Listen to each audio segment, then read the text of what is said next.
Saya mau tanya, menurut Anda Pak Jokowi itu bagus nggak? Oh bagus banget, luar Dari biasa. mana dia lahir?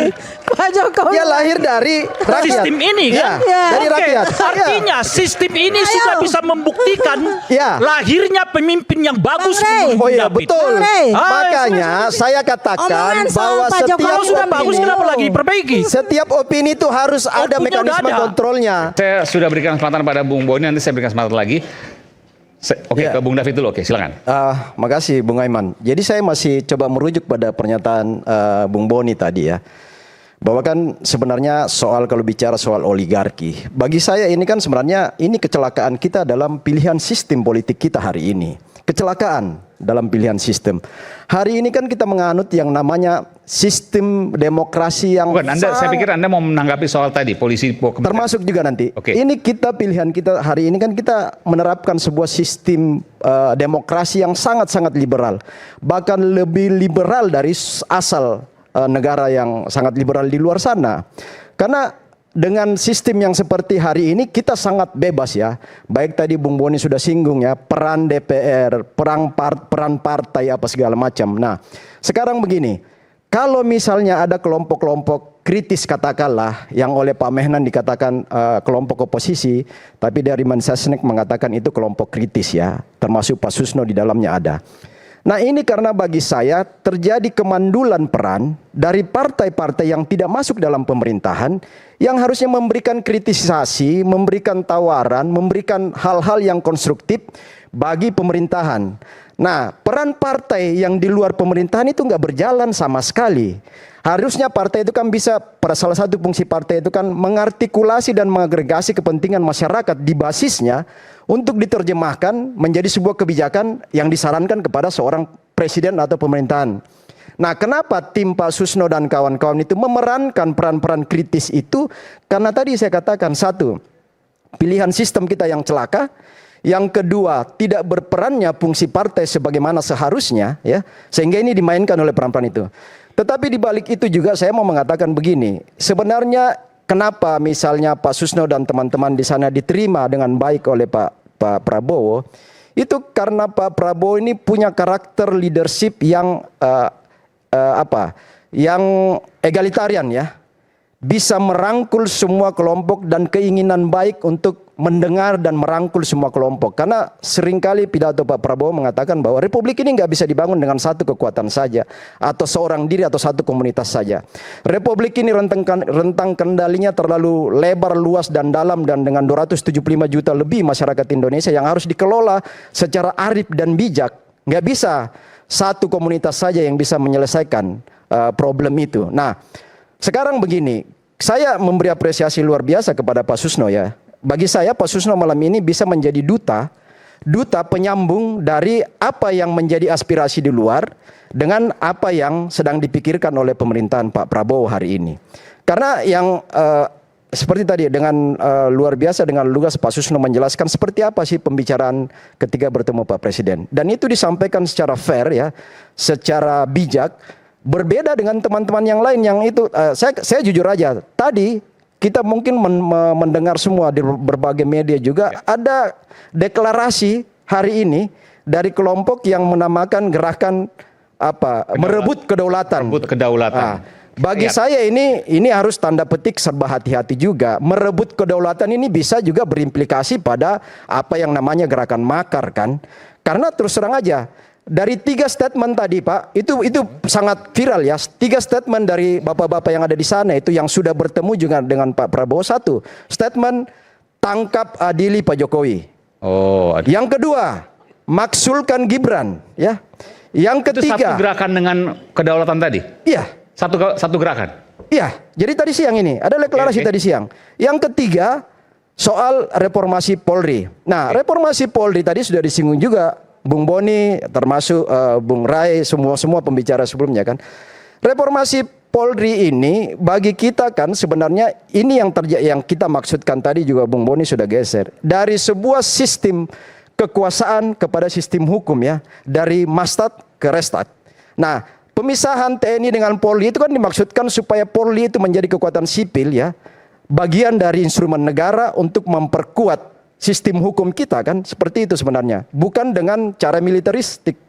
Nah, tetapi kalau yang tadi isunya bahwa seolah-olah Pak Kapolri, jadi gini, ada framing seolah-olah Pak Kapolri Listio Sigit ini melakukan pembangkangan atau perlawanan kepada presiden. Ini kan framing-framing yang sangat berbahaya bagi kita ya. Yang kedua, justru Pak Listio ini mau mempertahankan posisi Polri ini tetap di bawah presiden seperti sebagaimana hari ini. Bahwa kemudian kemarin ada dua tim reformasi yang dibentuk di internal, Polri membentuk sendiri sebagai kajian internal. Kemudian ada yang dibentuk oleh presiden, ini sesuatu yang wajar kok. Jadi kajian secara internal dari kepolisian itu terbentuk, kajian eksternal yang dibentuk oleh presiden itu juga jangan ditumpang tindikan, jangan dibenturkan. Karena ini yang saya katakan, kalau kita nggak hati-hati membaca dan mencermati apa yang dideklar oleh teman-teman hari ini soal gerakan merebut, kata merebut saja ini kan sangat destruktif ya. Kedaulatan, apa kaitannya merebut kedaulatan dengan makar? Ini kan kedaulatan dari pencuri tadi, pencoleng dan makanya tadi salah satu poin bahwa memaksulkan wapres itu kan sesuatu yang sangat-sangat destruktif di dalam sistem demokrasi kita hari ini. Itu mungkin agenda tumpangan. Makanya kita nggak tahu. Tetapi ini yang saya katakan bahwa di dalam sistem kita yang sangat liberal hari ini, jadi dalam sebuah sistem yang liberal maka kapital itu menjadi penentu. Jadi kalau kita bicara oligarki, itu oligarki nggak bisa ditujukan pada person, pada objek orang, tetapi dia merupakan bagian dari sebuah sistem pilihan politik. Karena sistem yang liberal itu membuka ruang untuk modal kapital yang berbicara. Dan disitulah signifikannya yang namanya oligarki itu memainkan peran karena difasilitasi oleh sebuah sistem yang salah. Nah kalau mau, jadi maksudnya gini, jangan pada hari ini kita saling menyalahkan ya. Jangan menembak kepemimpinan Pak Prabowo, apalagi menyalahkan kepemimpinan sebelumnya misalnya itu kesalahan. Karena ini sebuah pilihan sistem dari 98 sampai hari ini yang bagi saya itu kecelakaan pilihan sistem. Kecelakaan sejarah. Yang mana yang salah? Liberal, sangat liberal kita hari ini. Soal ini biar Bung Ade aja yang menjawab. Ya, nanti dijawab. Jadi liberal yang mana misalnya? Jadi gini, Biarkan soal Bung Ade begini yang kemarin gini ya. Karena yang milih sistem ini Bung Ade Armando salah satu. Ya, jadi ini sebenarnya ya kesepakatan kolektif, tetapi di dalam proses liberal yang mana misalnya? Supaya kita bisa perbaiki sama-sama. Ya, jadi gini, dari sistem Termasuk politik Kodari saja kita hari ini nggak ada lagi sistem perwakilan kan. One man one vote dalam sebuah kebebasan pilihan-pilihan calon wakil rakyat itu kan semua kapital yang berbicara di situ, ya. Dan di situ liberal. Salah satunya. One man one vote. One man one pemilihan vote. langsung Bukan, oleh ada lagi sistem pemilihan demokrasi langsung oleh rakyat itu adalah liberal. Liberal, sangat liberal. Yang sangat liberal itu apa yang diusung oleh Kodari kemarin? Apa itu, Bung Rey? Presiden bisa 3 periode. Loh, Prabowo sama Jokowi bisa saja. Ya kan, itu tapi kan sistem contoh salah kan satu gajah. contoh Ya, yang itu- disebut dengan paling liberal. Itu Makanya gagasan. saya mengusulkan untuk menjawab ini kita serahkan kepada Bung Ade dan juga Bung Kodari. itu Karena yang sebuah mempraktekkan Tapi demokrasi yang sebuah nanti bisa jawab. gelitik. Tapi saya mau tanya dulu, dari mana logika one man one vote, pemilihan langsung oleh rakyat itu liberal dan menghancurkan Nah, negara ini? saya sekarang gini, yang kemarin sempat hangat soal bagaimana pemilihan kepala daerah itu akan dikembalikan kepada DPRD. Ya. Karena apa? Sangat destruktifnya sistem pemilihan kepala daerah yang langsung hari ini itu. Kemarin kan wacananya soal high cost politik saja. Bentar, jawaban saya belum pertanyaan saya belum Anda jawab. Di mana logikanya ketika pemilihan langsung oleh rakyat, one man one vote, itu adalah liberal yang merusak negara ini? Loh, kebebasan yang tanpa batas ya, termasuk yang sekarang ini kita amandemen UUD 45 itu sampai 4 kali ya. Di dalamnya itu kebebasan-kebebasan yang luar biasa tanpa ada kontrol juga itu menjadi pintu masuk untuk orang seenaknya berbicara. Contoh konkret hari ini ya, contoh konkret saya katakan. Bagaimana seorang mantan kepala seorang presiden kita dinistakan secara luar biasa tanpa adanya sistem yang melindungi sebuah wibawa seorang mantan presiden ya yang dinista, dihina. Kasus ijazahnya. Kasus salah satu contoh itu ya. Ya. Salah satu contoh. Semua pelaku-pelakunya hari ini masih bebas berkeliaran bahkan tampil terus di media untuk melakukan Tapi itu kan campaign nggak ada soal kaitan dengan one man one vote. Enggak, itu kebebasan yang diberi ruang oleh sebuah sistem politik kita. One man one vote di kepala daerah itu juga sebuah kecelakaan. Bukan, Coba lihat. pertanyaan saya one man one vote mana yang merusak? Loh, orang dulu kepala daerah itu dipilih melalui perwakilan DPRD. Dan itu lebih baik. Lebih baik. Lebih bisa mengontrol destruktifnya sistem Bukankah itu. mengontrol anggota DPRD jauh lebih buruk nanti? Oh enggak. Karena apapun bisa dilakukan. Enggak. Justru Saya rentang bertanya, kendali. Contoh gini, saya kasih daripada contoh, Bung. menguasai katakanlah untuk Jakarta 10 juta orang, Ah. lebih baik menguasai 100 anggota DPRD. Ya, makanya di situ modal yang berbicara untuk menjadi seorang Modalnya lebih gubernur. kecil untuk menguasai. Ya, untuk apa menjadi hubungannya seorang dengan- gubernur, dan apa menjadi hubungannya seorang dengan Pak kepala Jokowi, daerah, coba? kalau nggak punya modal sekarang, Iya. ya, itu sangat susah. Dan apa hubungannya dengan Pak Jokowi? Betul, pertanyaan tadi. Hah? Dan apa hubungannya dengan Pak Jokowi? Soal yang mana? Kan katanya merusak Tak langsung. pilkada tak langsung, lalu Ya. kemudian tadi. Jadi saya bilang, sekarang kan sistem kita ini sangat liberal. Baik dalam sistem politik, ya, sistem sosial kita, budaya kita itu. Bung Kalau David, dulu orang, saya mau tanya Bung David dulu. orang punya Anda kebebasan setuju bertanggung nggak jawab dulu ya. Presiden itu bisa 3 periode? Loh, sekarang undang-undang memungkinkan itu nggak? Enggak, ini bukan soal undang-undang. Anda setuju nggak sebagai ide presiden itu bisa 3 periode? Maksudnya undang-undang bisa dirubah gitu. Kalau kita bersepakat lewat perbaikan undang-undang ya, monggo kalau itu disepakati, nggak ada salahnya. Berarti itu liberal dong. Loh, kok liberal? Gimana Kalau- kalau presidennya nggak dibatasi? Loh, kan kalau dibatasi 3 periode apa yang salah? Loh, itu artinya liberal. Umumnya orang pakai 2 periode. Enggak. Anda pakai 3, ya lebih liberal dong dari 2 periode. Loh, kalau misalnya gini, kalau itu diketukan palu, nggak gini, Bung. Kalau itu disepakati Satu. lewat perubahan Yang UUD kedua, 45, apa yang salah? Seorang presiden aktif membiarkan anaknya untuk terlibat dalam pilpres lagi. Ah, Itu liberal apa enggak? loh, itu kan sistem. Lah iya. Nah, Iya. makanya gini, Iya. saya tanya Ini Bung Rey, liberal apa enggak? itu kemauan Pak Jokowi atau bukan? Bukan. Ah. Kita menanya seorang presiden, kan saya nggak menyebut Iya. Pak Jokowi. Iya. Seorang presiden aktif membiarkan anaknya terlibat untuk dalam pencapresan. Iya. Itu sistem liberal apa enggak? Ya karena sistemnya memberi ruang untuk itu. Berarti- Pertanyaannya, kenapa nggak mereformasi sistem yang ada di MK? Berarti Pak Jokowi kalau diturunkan Pak Jokowi ikut sistem liberal itu. Enggak, salah. Logika Anda salah. Loh, gimana? Salah logika Anda. Kalau misalnya MK tidak membuka ruang itu, ya berarti kan nggak bisa. Iya, berarti- Tetapi karena MK membuka ruang itu, apa yang salah? Ya berarti Pak Jokowi ikut demokrasi liberal Oh, itu. bukan, nggak ada urusan dengan Pak Jokowi. Sistem di MK, Oke. sistem di MK itu membuka ruang untuk itu. Jadi jangan selalu personality ke seorang Jokowi karena itu yang saya katakan. Jangan-jangan nanti rakyat bersuara jadi bilang liberal.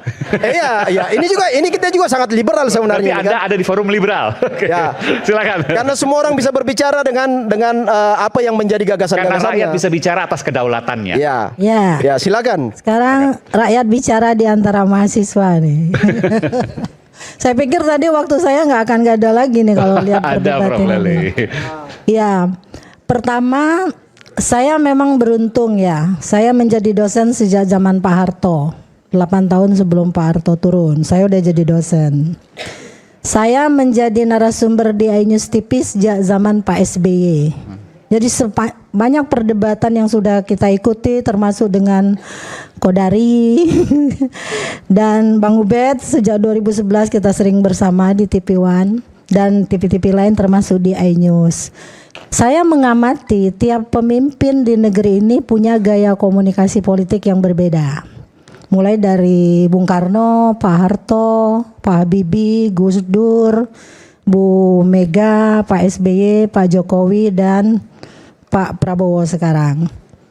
Untung nggak salah ya nyebut nama presiden sampai 8. Karena ada yang salah loh. Pancasila juga masih ada yang salah padahal dia pejabat gitu. Nah, jadi ada namanya teori self-compassion. Teori ini mengatakan bahwa seorang pemimpin itu menggunakan pendekatan bagaimana dia menilai dirinya sendiri dulu secara ulas asih. Saya ini harus penuh kebaikan, saya ini harus melakukan sesuatu yang bisa dinikmati oleh rakyat dan sebagainya. Lalu muncullah yang namanya common humanity. Common humanity itu mencoba mengibaratkan kesadaran diri si pemimpin itu sendiri. Bahwa saya ini manusia juga loh. Saya ini manusia juga yang tidak sempurna. Belum tentu apa yang saya niatkan dalam hati baik, tapi baik dilihat oleh orang lain. Nah, itulah yang muncul kemudian para pengkritik. Para pengkritik itu muncul dari teori semacam ini. Lalu berkembanglah sebuah teori lain, karena kebetulan saya juga magister psikologi. Teori lain yang mengatakan tentang behavioral theory. Nah, disinilah muncul bagaimana pemimpin mencoba menawarkan dirinya untuk bisa berempati dengan orang lain, baik yang mengkritiknya maupun yang memujinya. Dalam sisi inilah Pak Prabowo nampak berbeda dengan pemimpin-pemimpin yang lain. Jadi dia melihat saya bisa berada dengan orang yang bahkan ada di bawah saya, tidak saya lihat sebagai orang yang ada di bawah saya gitu. Makanya dia kalau pidato ada Teddy, ada tepuk tangan. Kenapa tepuk tangan dengan Teddy lebih banyak ketimbang untuk saya misalnya, dan lain-lain dan sebagainya. Nah, kalau kita mengamati apakah kehadiran Kak Susno Duaji, karena sama-sama orang Palembang, Kak Susno dan teman-teman itu adalah sebuah berkah, anugerah atau musibah. Itu bisa kita lihat nanti dalam perjalanannya. Apa setelah bertemu dengan Pak Presiden daya kritisnya berkurang setelah dijelaskan dan lain dan sebagainya. Ada satu pernyataan yang menarik tadi yang saya pikir akan dikulik oleh Bang Rey sama Bang Ubed, ternyata enggak. Tadi ada pengakuan dari Pak Prabowo bahwa ada masalah tambang ya atau apa tadi. Dan kemudian Pak Prabowo tahu siapa orang itu. Lalu kemudian Pak Prabowo mengatakan mundur saja. Mundur saja itu, rakyat nggak suka pernyataan itu. Rakyat nggak suka? Nggak suka. Kalau kita baca netizennya itu nggak suka. Anda mundur saja. Harus ada punishment terhadap orang yang terlibat dalam proyek-proyek yang menyakiti hati rakyat itu. Jadi kalau dilihat kan antara gaya komunikasi, model komunikasi, pola komunikasi itu definisinya dalam ilmu komunikasi beda-beda. Tapi Pak Prabowo sejak mulai dilantik dia mencoba membuat sebuah pola komunikasi yang kemudian secara terstruktur dibangun di lingkungannya sendiri. Bagaimana kedekatannya dengan para menterinya termasuk pada yang mengkritiknya. Ingat nggak ketika Pak Jokowi pertama kali dilantik, itu kan ada tindakan terhadap para pengkritiknya. Saya sempat berkata Pak Jokowi kan hadir dengan dibangunnya sebuah sikap media darling waktu itu. Pak Jokowi itu muncul ke permukaan karena adanya media darling. Lalu kemudian para pengkritiknya itu ada yang kemudian dibully. Bang Ubed pada akhirnya kena juga. Bang Rey nggak pernah nih. Karena saya pernah dengar di lingkungan termasuk ring 1 lah orang ngomongi Bang Rey nih. Katanya, tapi dia memang aktivis asli katanya, udah nggak usah disentuh dia itu. Jadi saya dengar itu secara langsung. Tapi kemudian ada orang-orang yang mengkritik justru dapat penghargaan dari Pak Jokowi. Siapa? Dapat penghargaan dari Pak Jokowi. Siapa Bu? Siapa dari anggota DPR 2 orang? Fadlizon sama Fahri Hamzah. Padahal kritiknya begitu keras terhadap Pak Jokowi. Nah, jadi memang polanya beda. Pola Pak Jokowi beda, pola Pak Prabowo beda. Nah, saya ingin sebelum lupa nih menyinggung sedikit soal apa tadi yang dibilang soal pemilihan langsung one man one vote itu adalah liberal. Siapa bilang gitu loh? Bang David. Iya kan Bang David tadi. Kita liberal, ini Bang sebagai rakyat hanya punya satu hak saja. Dan itu pun kita gunakan 5 tahun sekali untuk memimpin pemimpin kita memilih. Hak lain, hak legislasi, hak anggaran dan pengawasan sudah diambil alih semua oleh anggota dewan. Nggak ada hak kita yang lain. Satu-satunya hak yang kita miliki cuma memilih. Karena kita dipilih belum tentu kita bisa dicalonkan oleh rakyat. 5 tahun sekali mau diambil Mas juga. Aiman. Alangkah rakusnya wakil rakyat itu. Iya. Gitu ya. Dan apakah bisa menjamin jika pemilihan dikembalikan kepada wakil rakyat, uang kos politik yang akan dia keluarkan lebih sedikit daripada yang dia bagi sembako kepada rakyat? Kalau bisa satu anggota, satu anggota dewan minta 100 miliar satu anggota dewan, Coba. Bisa di-manage maksudnya? Belum lagi biaya Bisa perahunya di-manage. dan sebagainya. Artinya gini Bu, Coba. memanage pemilih 1 juta di satu kabupaten dengan memanage anggota DPR 30 orang, mengontrolnya itu lebih mudah ya. Coba lihat sekarang, kenapa undang-undang kita bahwa kalau money politik itu ada sanksi. Kenapa aparat gagal melaksanakan itu? Karena Money rentang politik kendalinya Bu, kepada anggota dewan lebih mengontrol sulit 1 dijajaki juta ketimbang pemilih kepada rakyat. dengan mengontrol 25 atau 30 anggota dewan itu lebih mudah mengontrol Siapa itu. bilang? Kalau soal money Siapa politik. bilang? Itu kan kata Anda. Kenyataannya Lah, ini kan tidak soal demikian. demokrasi perwakilan, Bu. Itulah sebabnya. Nah, makanya Demokrasi kalau ini perwakilan diskusinya sudah bisa kita panjang. lakukan. Saya sarankan, Termasuk pemilihan presiden. Bung Aiman, buka satu ruang untuk kita diskusi topik ini supaya kita bisa Sudah mengkaji lama, 2013, historis, ya, kajian ideologisnya, 2013 kajian ini historisnya, sudah kita bahas. kajian sosiologisnya supaya kita bisa Dengar menyimpulkan, ya, Bu. 2013 Tapi itu di Bang seminar. Rey ada, Kalau di Kodari Suara, ada. Boleh. Intinya aja, silakan. Karena itu sangat kajian kami sudah mengkaji begitu dalam. Pilihan kita celaka dalam sistem ini. 2013 kita Celaka, sudah Bang. membahas Celaka. ini. Makanya Ya. sekarang banyak konflik di daerah, konflik kepala daerah dan modal yang bermain. Satu orang mau menjadi bupati kalau nggak punya 50 miliar minimal susah Bu, nggak akan Saya dapat. juga menjadi saksi ya. 2013 ini kita bahas bersama Kodari Rai Rengkuti di Indonesia Lawyer Club. Saya narasumbernya juga waktu itu. Salahkah pemilihan langsung? Pertanyaannya itu. Sebab apa? Sebab apa? Ternyata ada anggota dewan setelah pemilihan kepala daerah besoknya dia langsung beli mobil, beli rumah baru, dan lain istri baru dan lain-lain dan sebagainya. Dari mana duitnya? Dari hasil pemilihan bupati. Kita nggak usah sebut namanya. Dan itu terjadi di mana-mana. Tiba-tiba dia jadi orang kaya baru, orang sableng baru, orang populer baru dan Itu sebagainya. yang harus dibenahin dalam Itu sistem ke depan. Bagaimana Kalau membenahinya? kalau serius membenahi sistem, Bu. Kalau Jadi otaknya kalau sudah tidak benar mengelola sejak awal, negara gimana ini mau diserahkan membenahinya? ke semua rakyat ya. Oke, kedaulatan rakyat itu ada, tetapi harus ada demokrasi perwakilan kita. Tidak Ya semuanya mungkin, kita Bu, serahkan seorang hak profesor itu. seperti Ibu disamakan harga kemampuan manajerialnya dengan seorang yang nggak lulus harga SD. saya tinggi, harga Nilai suaranya saya. beda, Saya Tidak interupsi serendah lah untuk Anda. mengenai. Pasti beda. 1 menit, Mas Eman. Jadi banyak hal yang harus 1 menit, dikaji. brother. Saya kira kita perlu tegaskan lagi apa itu liberalisme. Liberalisme Iya, itu nggak sembarangan, dari bukan kata soal Latin, pemilihan. bahasa Latin itu liber, itu artinya bebas. Liberalisme kemudian menjadi ideologi yang mengusung kebebasan. Liberalisme dipahami dari berapa aspek. Aspek ekonomi, kita bicara soal kebebasan pasar. Biarkan pasar bekerja berdasarkan hukum supply and demand. Hukum permintaan dan penawaran. Kontrol negara sedapat mungkin dikurangi. Nah, sementara demokrasi kita kan menuntut negara, harus kontrol dong pasar, karena ada tanggung jawab sosial pasar yang harus dia jalankan. Itu di Dalamnya ada ekonomi. perwakilan. Ekonomi, politik. sosial politik.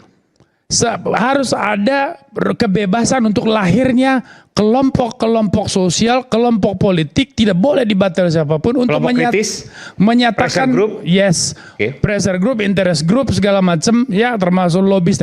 Dalam konteks pemilu, liberalisme itu tidak ada hubungannya sebetulnya karena kita tidak juga menganut sistem demokrasi liberal. One man one vote itu prinsip demokrasi, bukan prinsip liberalisme. Bahwa setiap orang sama di mata hukum. Bahwa setiap orang punya suara yang harganya sama. Ibu itu dan saya yang sekolah sampai mentok S3 sama dengan orang dimanapun yang gak pernah masuk SD. Karena sama-sama manusia. Karena demokrasi menjamin bahwa hak asasi itu sama. Dan itu bukan liberal. Itu bukan liberalisme. Bukan liberal. Brother, Jadi saya itu. hanya meluruskan supaya kita tidak Betul. rancu. Ya. Sebagai Kenapa? sambungannya begini Bung Benny. Nah, Seorang petani miskin di pelosok sana itu harus didengar suaranya. Sama seperti orang yang sekolah, profesor, itu juga harus didengar suaranya. Bagaimana cara yang paling memungkinkan karena bagi setiap orang untuk didengarkan suaranya, mereka dilibatkan untuk memutuskan apa yang menjadi 5 tahun ke depan. Dan tidak cukup dengan perwakilan. Anda lihat Hanya di TV. satu. Nah, itu yang satu kali perbedaan dalam 5 persepsi tahun. di situ. Hak yang Tidak dimiliki Seorang oleh yang menjadi tidak tuntutan punya publik. kemampuan analitik, dia harus diwakili sebagai satu komunitas, Ya, satu kita orang yang harus punya tersinggung lah, perwakilan. tidak semua rakyat Indonesia yang punya tidak punya daya kemampuan yang analitik. tinggi. Ibu sebagai profesor harus bisa Ini mewakili punya orang yang tidak kemampuan terdidik, analitik Bu. semua loh yang ada di Kalau ruangan semua ini. Anda diserahkan jangan kepada merendahkan kelompok rakyat yang Indonesia. apolitis, Nggak yang nggak bisa mengerti, bakal seolah-olah rusak- Anda pinter rusak sendiri. Republik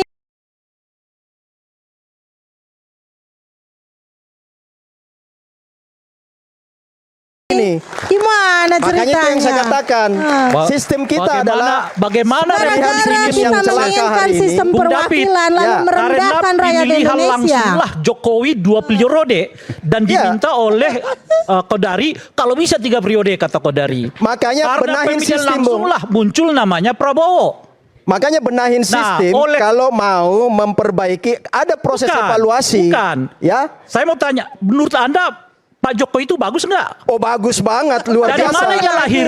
Pak Jokowi. Dia lahir dari rakyat. Sistem ini kan? Ya, dari Oke, rakyat. artinya sistem ini Ayo. sudah bisa membuktikan Ya. lahirnya pemimpin yang bagus. Bang Rey. menurut Oh iya, David. betul. Bang Rey. Makanya saya katakan Omongan soal bahwa Pak Jokowi setiap Kalau sudah Opini. bagus kenapa lagi diperbaiki? setiap opini itu harus ada Outputnya mekanisme udah ada. kontrolnya. Setidaknya Jadi kita bagus nggak bisa menurut Bung kita nggak David. bisa membangun Oke, opini kita yang kembali saat lagi destruktif. tetap bersama kami di Rakyat Bersuara. Saat lagi kita kembali.